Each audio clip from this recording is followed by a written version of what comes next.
Bien le bonsoir les amis, aujourd'hui on se retrouve pour une nouvelle vidéo présentation. Je suis avec notre cher ami Ghislain qui va nous présenter sa voiture. Si tu veux bien venir devant la voiture pour expliquer un peu en détail.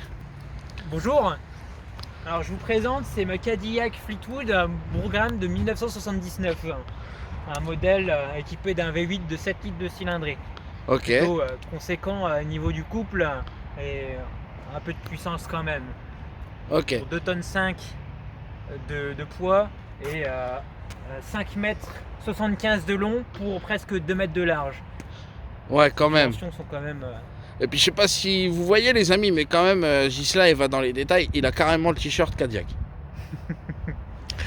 Alors Ghislain, on va commencer par l'intérieur si tu veux bien, on va regarder un peu ce que ça dit à l'intérieur. Alors on est sur un intérieur tout en velours. Parce que d'après ce que Ghislain me disait tout à l'heure, en fait aux États-Unis, pour eux le velours c'était le luxe, c'est ça? Oui, c'était le haut de gamme en fait. Pour eux, le cuir c'était bas de gamme parce que en hiver c'est froid, en été c'est chaud. Ils aiment pas ça. Donc quand on avait un petit peu d'argent à l'époque et que on avait envie de se faire plaisir, on prenait une voiture avec un intérieur en velours, qui était une option quand même très rare sur les Cadillac. Ok. Et c'est une Cadillac qui est de 1979. 79. Bourré d'options avec les sièges électriques, le volant réglable en hauteur, en profondeur, le cruise control, donc ce qui est le régulateur de vitesse alors qu'on est en 1979. On a la climatisation qui est automatique, on a par exemple les feux directionnels, on a les feux automatiques qui vont s'éteindre et s'allumer automatiquement. On a une infinité d'options pas forcément tout utile, ouais. Mais voilà, c'était comme ça. Quand on avait un petit peu d'argent, qu'on voulait une Cadillac, et ben voilà, on prenait ce genre de choses avec la liste d'options. Okay. Celle-ci a toutes les options, sauf une justement, le cruise control, qui n'était pas non plus la moins chère, mais ils l'ont pas pris. Donc bon, tant pis, je fais 100. Après, ça pas vraiment forcément besoin puisqu'elle a tellement de couple que même quand on lâche l'accélérateur, et la voiture elle maintient la vitesse. Ok. Donc le cruise control est quand même, on peut s'en passer quoi. Ok. Et je vois qu'à l'arrière, sur la malle arrière, l'espèce de petit boomerang là. Est-ce que ça c'est ce qui fait c'est ce qui fait Cadillac en fait? Alors le boomerang qu'on voit ici, normalement c'était mis plutôt sur les limousines, je pense. Je ne suis pas sûr, hein, mais je crois que c'était plutôt c'était une antenne pour le téléphone, puisqu'elles avaient le téléphone dans la version limousine. Donc là c'est relié à rien du tout, c'était esthétique. C'est dans les années 70, 79, 80, 90 que l'ancien propriétaire a mis ça pour la frime, pour je sais pas. Voilà. Ouais, pour se donner un genre. Mais sinon après elle est complètement d'origine, pas modifiée. Juste ce petit élément qui fait un petit peu son charme quand même. Donc là on est à 5 mètres 5 mètres 75 de long. C'est énorme. Ce qui fait 2 voitures de long. Voilà. À garer c'est pas forcément ce qui est le plus facile quand même. Ouais, on va dire ça comme ça. Heureusement que les rétroviseurs sont électriques, ça m'aide pas mal pour me garer. Ouais. Si tu veux bien Ghislain, on va aller faire un petit essai routier. Allons-y. C'est parti, on y va les amis. Alors nous allons faire un petit essai routier avec Ghislain dans sa jolie Cadillac.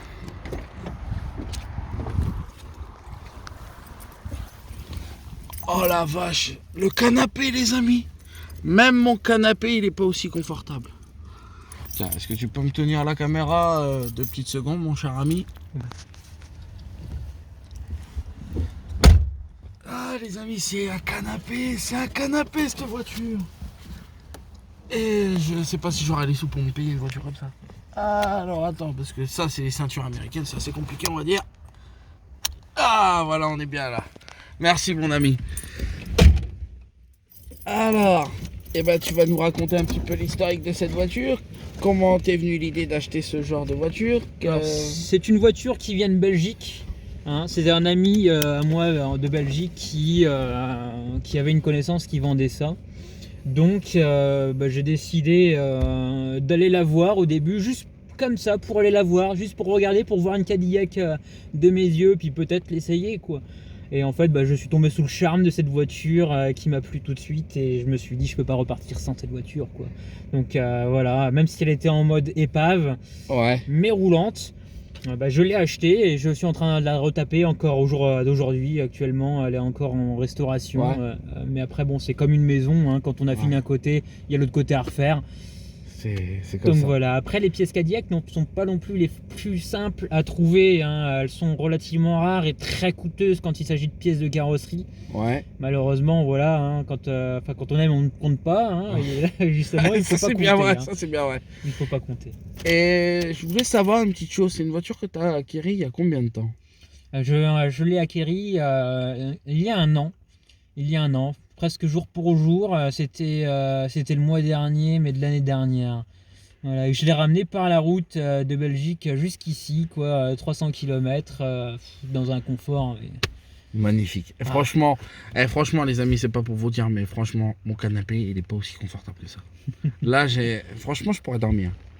Eh ben, Ghislain, nous allons faire notre petit essai routier tranquillement, et puis on va voir ce que ça dit. Le confort, le confort quand tu roules, on va voir tout ça.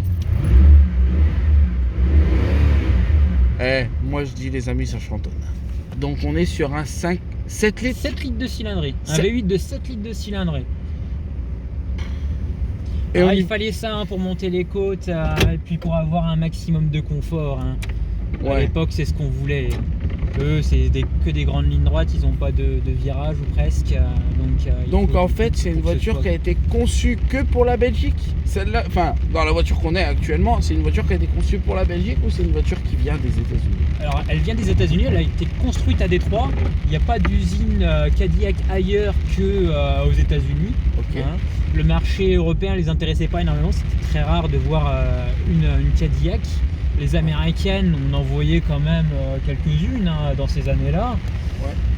Mais Cadillac, on n'en voyait pas beaucoup. À cause du prix surtout. Hein, celle-là, elle a appartenu à un avocat.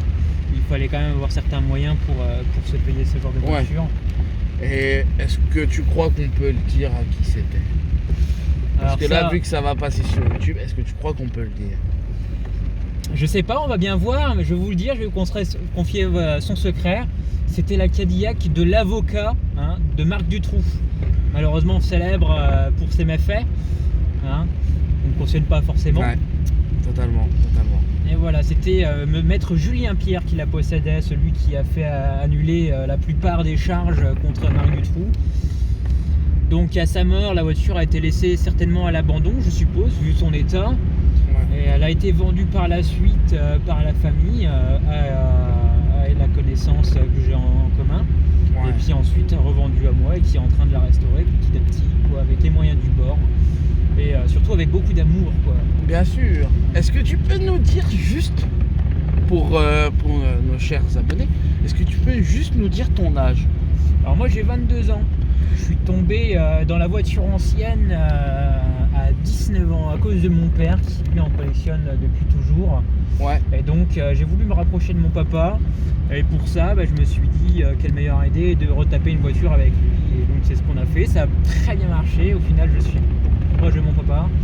C'est sûr, c'est sûr. Ça vous fait un point vraiment lié, le père et le fils qui restaurent leur voiture. Des fois, il faut passer des heures et des heures sur une simple bricole qui de base devait prendre une trentaine de minutes à changer, mais on sait jamais, un écrou grippé, il y a une infinité de choses qui font que... Voilà. Mais c'est tellement agréable de pouvoir bricoler sa voiture, surtout avec son père, tu vois ce que je veux dire. Et pouvoir dire c'est moi qui l'ai fait, quoi. Voilà. Ça, c'est un truc qui n'a pas de prix. Et puis vous aussi, faut pas se le cacher, mais ça fait des sacrées économies de faire ces trucs, toute sa mécanique soi-même. Même si de base j'avais aucune mécanique et mon père des compétences en mécanique très restreintes. Hein. J'apprends avec les livres d'origine qui t'expliquent comment démonter la pièce. Ouais. En fait, si on lit bien, si on trouve la fiche technique, et en fait on peut se débrouiller quand même. Et est-ce que c'est une voiture qui te coûte cher par mois ou à l'année, par exemple? Alors en assurance, pas vraiment, puisque en fait, malgré sa valeur, l'assurance n'est pas très chère, puisque c'est des voitures de collection qui ne roulent pas tous les jours. On ne fait pas une infinité de kilomètres comme avec nos voitures de tous les jours. Et puis voilà, aussi avec le prix de l'essence hein, et puis la consommation. Donc on est sur du 20 € par mois. Hein. Ça reste raisonnable hein, pour tout risque.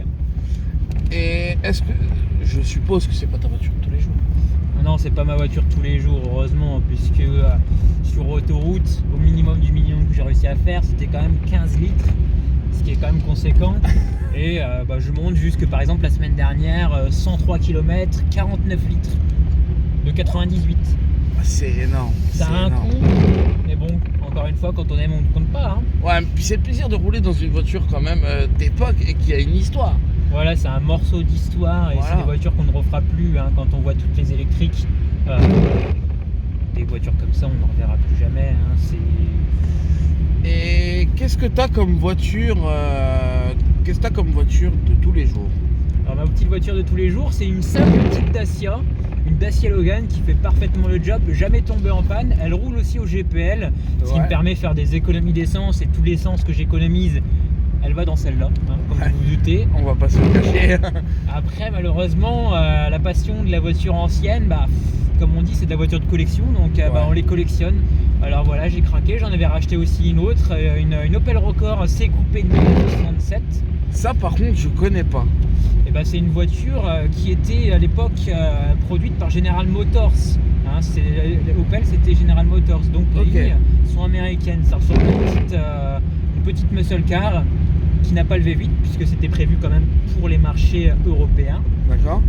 C'est une voiture qui a vraiment la gueule d'une américaine. Je vous invite à aller voir sur internet. Et c'est une voiture sur mon Instagram aussi.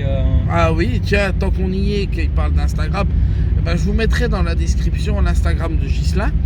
Et puis je vous mettrai aussi le même à faire.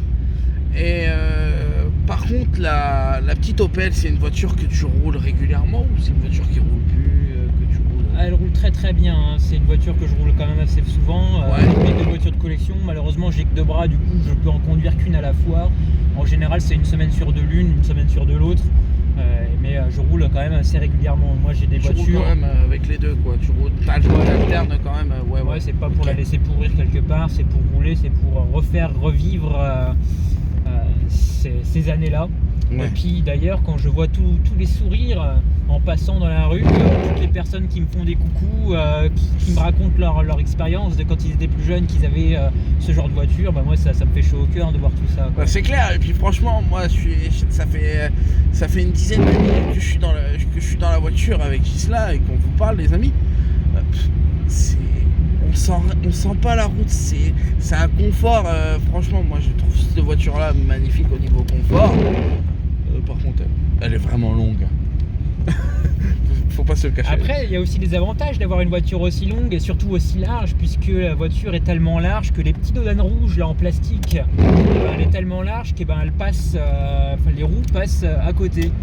Hein, le dodane passe en dessous du châssis sans que je le sente. C'est magique. Les dodanes on ne les sent absolument pas, même les gros. On va dire quelque chose, c'est beau quand même. Ah c'est magnifique, des lignes comme ça, il y en a pas 50 hein, forcément. Ouais, voilà.